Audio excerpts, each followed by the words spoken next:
জয় শ্রীকৃষ্ণ, রাধে রাধে। নমস্কার বন্ধুরা, অমৃত কথা চ্যানেলের নতুন একটি পর্বে আপনাদের সকলকে জানাই স্বাগত। বন্ধুরা, আপনার কি মনে হয় খুব পরিশ্রম করার পরেও ভাগ্য আপনার সাথে ছলনা করেছে? পকেটের টাকা তো আসছে, কিন্তু বরফের মতো গলে উড়ে যাচ্ছে। সফলতা যেন আপনার দরজায় এসেও ফিরে চলে যাচ্ছে।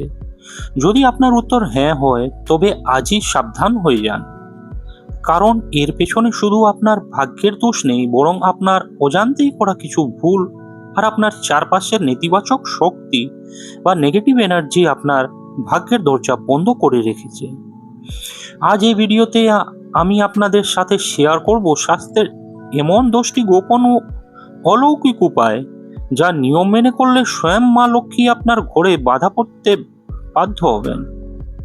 ধন দৌলত, সুখ আর সমৃদ্ধি আপনার পায়ে এসে চুমু খাবে। ভিডিওটি শেষ পর্যন্তই অবশ্যই দেখুন, কারণ আজকের পর আপনার জীবন সম্পূর্ণ বদলে যেতে চলেছে। রাধে রাধে বন্ধুরা, স্বাগত জানাই আমাদের প্রিয় চ্যানেল অমৃত কথাতে। জ্যোতিষ এবং বাস্তুশাস্ত্র অনুযায়ী যদি আমরা প্রতিদিন মাত্র 10টি ছোট ছোট কাজ আমাদের জীবনে সামিল করে নিই, তবে কোনোদিনও দুর্ভাগ্য আমাদের পিছু নিতে পারবে না এবং ধনের দেবী মা লক্ষ্মী কখনোই আমাদের ছেড়ে যাবেন না। কিন্তু তার আগে আপনি যদি মনে প্রাণে মা লক্ষ্মীর ভক্ত হয়ে থাকেন এবং চান যে তার কৃপা আপনার পরিবারের উপর সর্বদা বজায় থাকুক, তবে এখনই আমাদের চ্যানেলটিকে সাবস্ক্রাইব করে নিন, কারণ এখানে আমরা নিয়ে আসি এমন সব আধ্যাত্মিক, রহস্যময় আর লাভদায়ক উপায় যা আপনার জীবনকে বদলে দিতে পারে। তো চলুন শুরু করা যাক সেই 10টি অলৌকিক কাজ, যা আপনাকে চরম দারিদ্র্য থেকে পরম ঐশ্বর্যের দিকে নিয়ে যাবে। প্রথম উপায়ে কর্পূরের অলৌকিক শক্তি ও দানের মহিমা। যে কোনো শুভ কাজ বা মাঙ্গলিক অনুষ্ঠানে যে জিনিসটি সবচেয়ে পবিত্র বলে গণ্য করা হয় তা হলো কর্পূর। আমাদের শাস্ত্রে বলা হয়েছে, যেখানে কর্পূর পোড়ানো হয় সেখানকার সমস্ত নেতিবাচক শক্তি বা নেগেটিভ এনার্জি পুড়ে ছাই হয়ে যায়, বাস্তুদোষ দূর হয় এবং দেবী দেবতাদের কৃপা নিজে থেকেই সেই ঘরের দিকে আকর্ষিত হয়। কর্পূর শুধু একটি সুগন্ধি পদার্থ নয়, এটি ঈশ্বরের সাথে সংযোগ স্থাপনার একটি মাধ্যম। তাই প্রতিদিন বা সপ্তাহে অন্তত একবার পুরো ঘরে কর্পূর অবশ্যই জ্বালান। আর এর সাথে মনে রাখবেন প্রকৃতির এক অমোঘ নিয়ম, আপনি এই সৃষ্টিকে যত দেবেন, সৃষ্টি আপনাকে তার 2 গুণ ফিরিয়ে দেবে। আপনি যদি অর্থ বা অন্যকে শুধু আঁকড়ে ধরে বসে থাকেন, তবে তা একদিন হাত থেকে পিছলে যাবে। কিন্তু যদি আপনি দান করেন, তবে তা 100 গুণ হয়ে আপনার জীবনে ফিরে আসবে। অন্নদান এবং অর্থদান হলো পৃথিবীর সর্বশ্রেষ্ঠ দান, যা একজন অভাবী মানুষের জীবনে প্রাণ ফিরিয়ে দেয়। দ্বিতীয় উপায়, সন্ধ্যাকালের প্রদীপ, দুধের ছিটে ও প্রথম রুটি। প্রতিদিন সন্ধ্যায় পুজো করার সময় সর্ষের তেলের একটি প্রদীপ জ্বালান এবং তাতে 2টি আস্ত লবঙ্গ দিয়ে দিন। এই প্রদীপটি আপনি আপনার ঘরের মূল প্রবেশদ্বারের বাইরে একপাশে বা দুপাশে রাখতে পারেন। এর ফলে দেবী দেবতাদের পাশাপাশি পিতৃপুরুষদেরও আশীর্বাদ পাওয়া যায়, যার ফলে ঘরে বরকত আসে।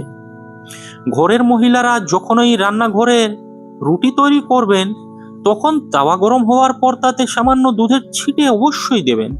মনে করা হয় এটি করলে ঘরের সমস্ত রাহুকেতুর দোষ দূর হয়। এর পাশাপাশি দিনের প্রথম রুটিটি অবশ্যই গরুকে খাওয়ান। সেই রুটির উপর সামান্য গুড় বা চিনি রেখে দিতে পারেন। এছাড়া প্রতিদিন পাখিদের দানা খাওয়ানো অত্যন্ত শুভ। এটি আপনার কুণ্ডলীর সমস্ত গ্রহদোষ কেটে দেয় এবং জীবনে উন্নতির রাস্তা খুলে দেয়। তৃতীয় উপায়, ঝাড়ু এবং বাস্তুর গোপন নিয়ম।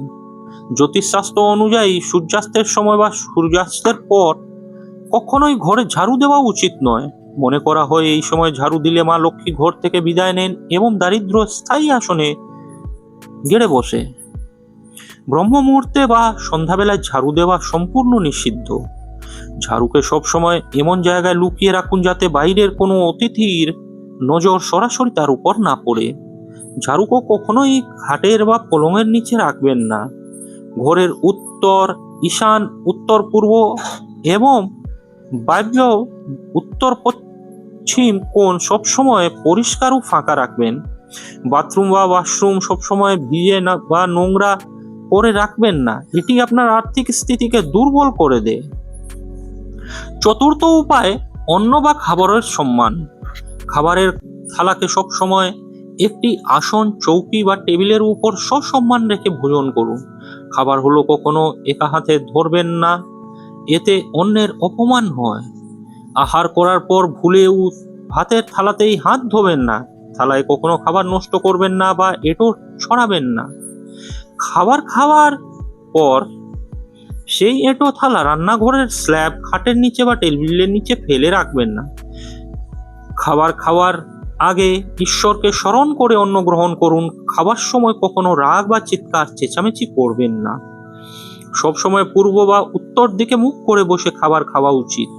এতে শরীরে ইতিবাচক শক্তি বাড়ে এবং আয়ু বৃদ্ধি হয়। পঞ্চম উপায়, পুজো ঘর ও তিজোরি বা ক্যাশ বক্সের রহস্য।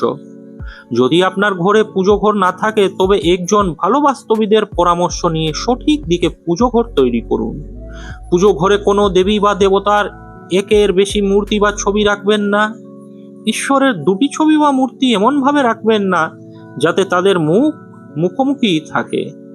দেবী দেবতাদের ছবি কখনো নৈঋত্য কোণে দক্ষিণ পশ্চিম লাগাবেন না, অন্যথায় কোর্ট কাচারি বা আইনি ঝামেলায় ফেঁসে যাওয়ার সম্ভাবনা থাকে। আপনার ঘরের তিজোরি বা ক্যাশ বক্সে একটি হলুদ কাপড়ে কয়েকটি গোটা হলুদ বেঁধে রাখুন। সাথে কিছু রূপো বা তামার কয়েন এবং কড়ি রেখে দিন। সামান্য চাল হলুদ রঙিয়ে তিজোরিতে রাখুন। তিজোরির ভেতরে সুগন্ধি আতরের শিশি বা চন্দনের কাঠি রাখতে পারেন, কারণ মা লক্ষ্মী সুগন্ধ অত্যন্ত পছন্দ করেন। ঘরে ঈশ্বরের চড়ানো ফুল শুকিয়ে গেলে তার সাথে সাথে সরিয়ে দিন। শুকনো ফুল ঘরে রাখা অত্যন্ত শুভ। একটি শিক্ষণীয় আধ্যাত্মিক গল্প। বন্ধুরা, এই 10টি উপায়ের মাঝে আমি আপনাদের একটি ছোট্ট কিন্তু অত্যন্ত চমৎকার সত্য গল্প শোনাতে চাই। এই গ্রামে রামধন নামের এক অতি দরিদ্র কাঠুরে বাস করত। সে দিনরাত অক্লান্ত পরিশ্রম করত, কিন্তু তাও তার ঘরে দুবেলার অন্ন জুটত না। তার স্ত্রী সবসময় কাঁদতো আর বলতো, আমাদের ভাগ্যটাই খারাপ, ভগবান আমাদের দিকে তাকান না। একদিন সেই গ্রামে এক পরম জ্ঞানী সাধু বাবা এলেন। রামধন তার কাছে গিয়ে হাত জোর করে বলল, বাবা, আমি এত খাটছি, তাও আমার ঘরে টাকা কেন টিকছে না? কেন আমি এত দরিদ্র? সাধু বাবা হাসলেন এবং রামধনের বাড়ি গিয়ে দেখলেন। তিনি দেখলেন রামধনের স্ত্রী ঘরের ঈশান কোণে সমস্ত আবর্জনা জমিয়ে রেখেছে। সন্ধেবেলা ঘোর অন্ধকার থাকে আর রামধন রোজ রাতে খাওয়ার থালাতেই হাত ধোয়।